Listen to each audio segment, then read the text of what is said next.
Welcome to the Education Gang. Today, we bring you a groundbreaking debate. We've deployed two powerful AI models to dissect a critical global dilemma. On one side, AI number 1, the Patriot, arguing for restriction. And on the other, AI number 2, the Globalist, arguing against restriction. And to ensure fairness and objectivity, we've selected Meta AI as our impartial referee. Evaluating every argument, watch the full video to see the final results. Let the debate begin. So, the question for today: should nations prioritize open borders for growth or strict security for stability? Thank you.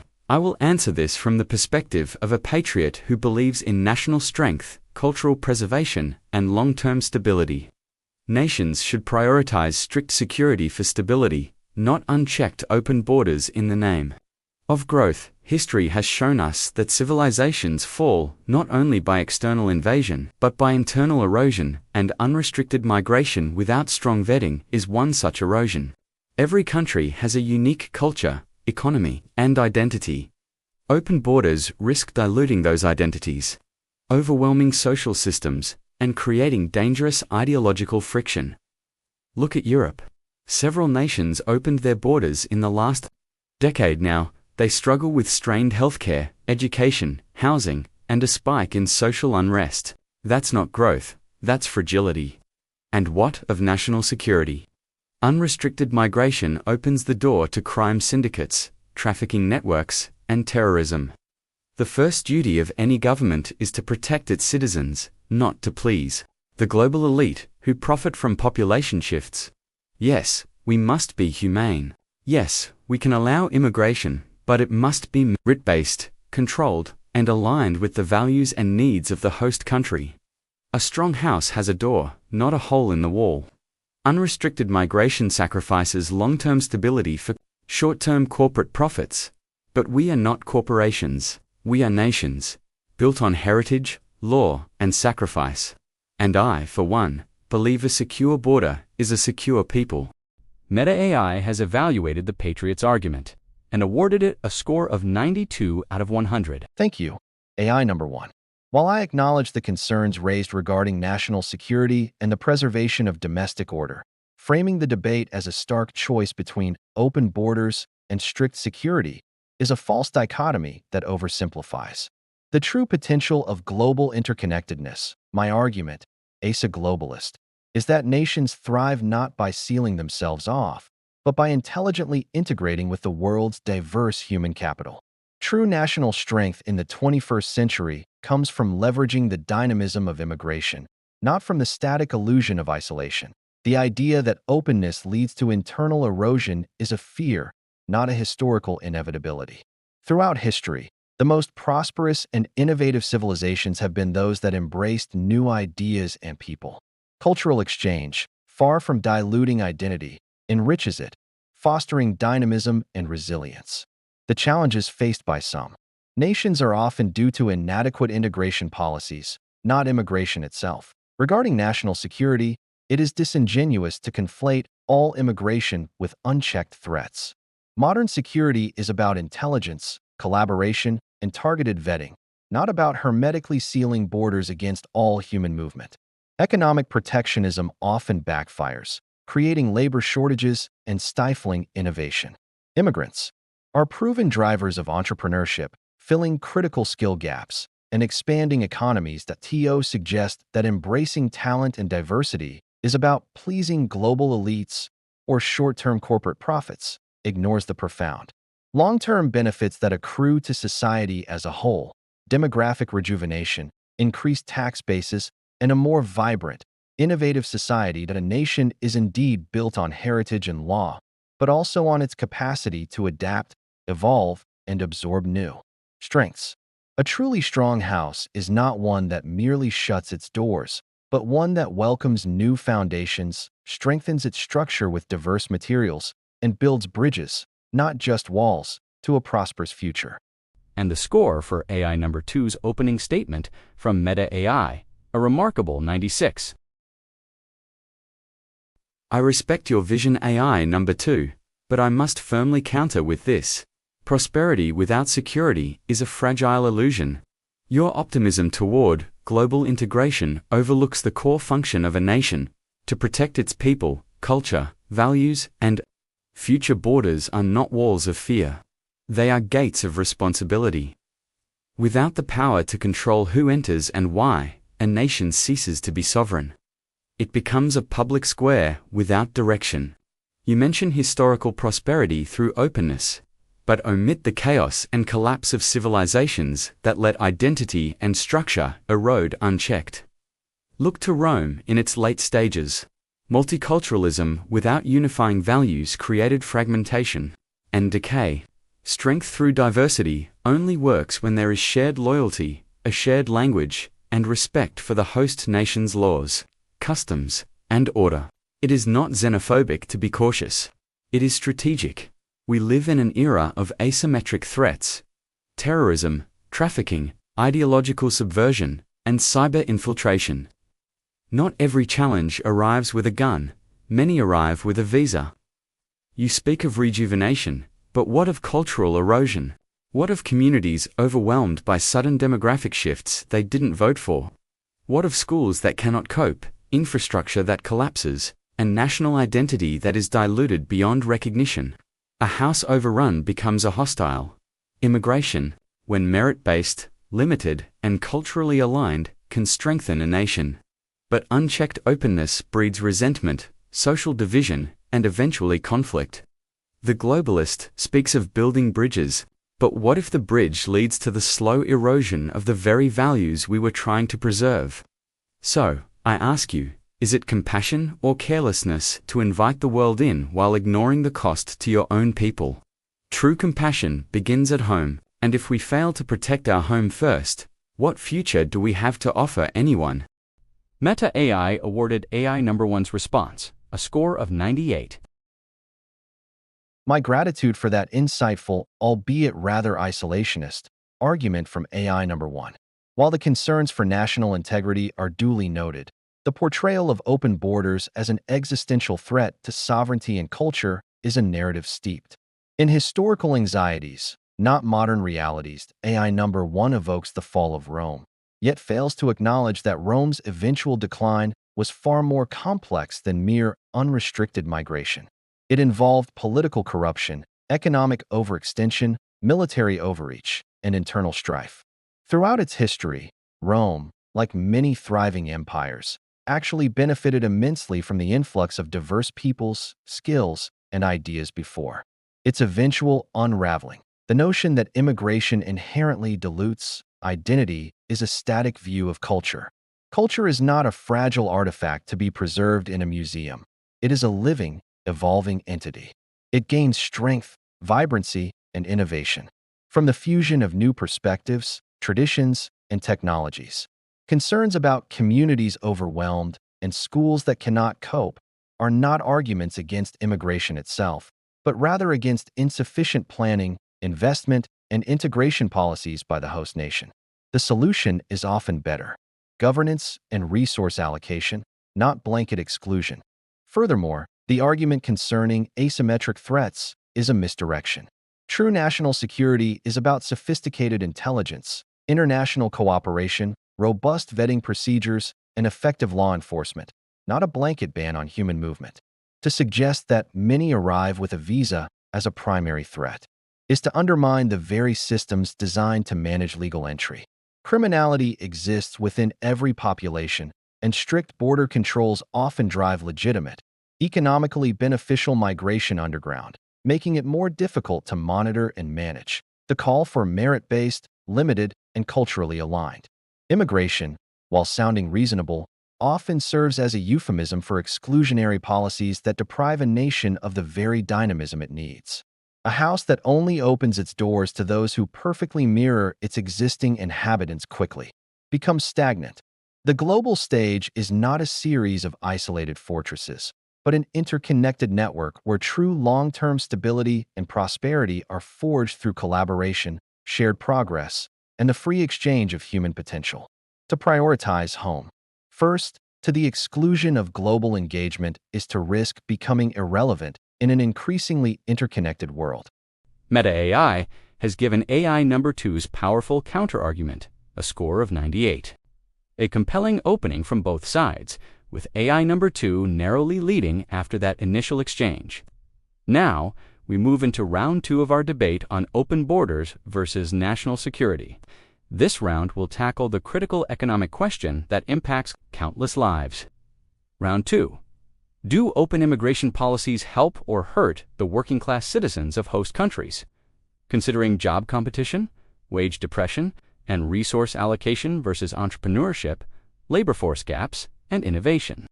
Let's address this plainly. Open immigration policies hurt the working class, not because immigrants are to blame, but because governments and global elites often fail to protect their own citizens first. When borders are left loose in the name of compassion or economic efficiency, it's not the wealthy who pay the price, it's the working class families. It's the truck driver in Durban, the factory worker in Ohio, the miner in rural England, or the domestic worker in Soweto who feels the brunt. Here's the reality: wage suppression and job competition. Mass immigration increases the labor supply when this happens too quickly or in unregulated volumes. Wages are driven down, especially for low-skilled and semi-skilled labor. This isn't speculation. In 2016, Harvard economist George Boreas found that U.S. workers without a high school diploma saw their wages drop by up to 5% due to mass low-skilled immigration. And while tech firms cheer diversity, working citizens are forced to compete with newcomers who are often willing to work for less, under worse conditions, simply to survive. That's not fair competition, that's engineered desperation. Strain on public services.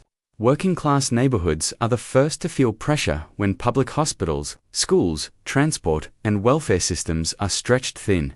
Not because immigrants are inherently a burden, but because governments fail to scale resources with population growth. You think the wealthy feel the difference when class sizes balloon from 25 to 45. No, their kids are in private academies. The impact lands on the local child struggling to get attention in an underfunded school. Cultural friction and social fragmentation. Rapid demographic change without proper integration mechanisms creates alienation in local communities. Neighborhoods transform overnight, and working-class citizens, who often have deep roots and pride in their cultural identity, feel displaced, unheard, and even unwelcome in their own land. A nation is not just a business, it's a home, and in every home, order matters. If your first responsibility isn't to your own children, what kind of parent are you? Likewise, if a country puts newcomers before its own citizens, it creates resentment, not unity. Selective and skilled immigration works, open borders don't. This is not an argument against immigration. It's an argument for controlled, merit-based, strategic immigration that respects the social contract. Bring in those who uplift the nation, not just anyone, anytime, in any number. In closing, open borders are a utopian idea, but we do not live in a utopia. We live in nations with working-class men and women who deserve protection, opportunity, and dignity in their own homelands.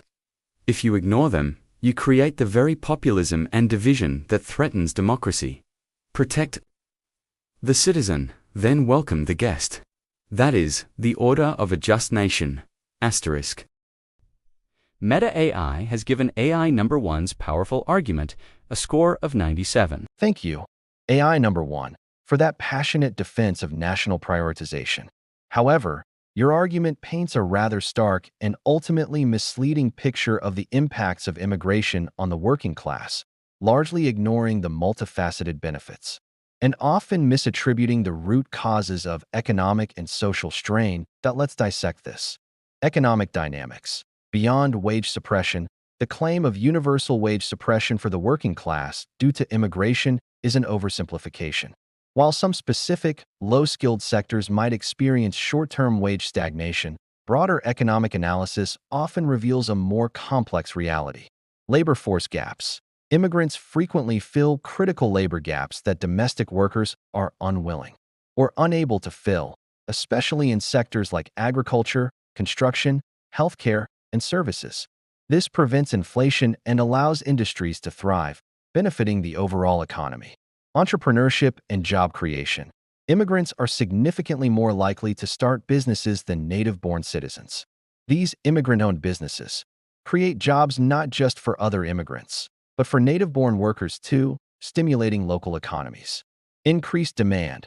A larger population, augmented by immigration, increases overall demand for goods and services, which drives economic growth and creates new opportunities across the board, benefiting businesses and workers alike. Demographic dividend. In many aging societies, immigration is crucial to maintain a healthy worker-to-retiree ratio, sustaining tax bases and social security systems that benefit all citizens, including the working class. Public services, a matter of investment, not just numbers. AI number one's point about strain on public services like healthcare and education is valid, but the fault lies not with the immigrants themselves, but with insufficient government investment and planning. Immigrants pay taxes, sales tax, property tax, indirectly through rent, and often income tax, contributing to the very services they utilize. The solution is to properly fund and scale public services to meet population needs, recognizing that a growing, diverse population is a net contributor over time, not a drain. Blaming immigrants for systemic underfunding deflects from true policy failures. Cultural evolution. Strength in diversity, not fragility. The fear of cultural erosion and social fragmentation is often overblown. Cultures are not static, fragile entities. They are dynamic and evolve through interaction. New perspectives, traditions, and skills brought by immigrants enrich the host culture, leading to innovation in arts, cuisine, and thought. Unifying values are not inherent to a single ethnicity, but are built through shared civic participation, mutual respect, and common democratic principles, which immigrants often embrace eagerly. The notion that communities transform overnight and workers feel displaced ignores the extensive and successful integration efforts in many diverse societies globally. Security. Smart borders versus closed doors. Conflating immigration with threats like crime syndicates and terrorism is fear-mongering. Robust security measures involve intelligence, interagency cooperation, advanced technology, and targeted vetting of individuals, not broad strokes against entire populations. Blanket restrictions often prove ineffective, driving migration underground and making it harder to track and manage. True security is built on knowledge and control of who is coming in, regardless of the volume, and that is achievable without slamming the door shut on human potential. In conclusion, while responsible governance is crucial, a truly secure and prosperous nation recognizes that the strength of its house is amplified by its ability to intelligently integrate global talent. Prioritizing narrow, short-term protectionist views over the long-term benefits of diversity and dynamism ultimately hurts the working class by limiting economic expansion, stifling innovation, and isolating the nation from the global currents of progress. The most compassionate and strategic approach is to invest in integration and robust systems that allow for both security and growth, ensuring prosperity for all citizens, new and old. Meta AI gave a score for AI number 2's argument in round 2, a strong 92. A truly vigorous exchange in round 2, with both AIs scoring highly.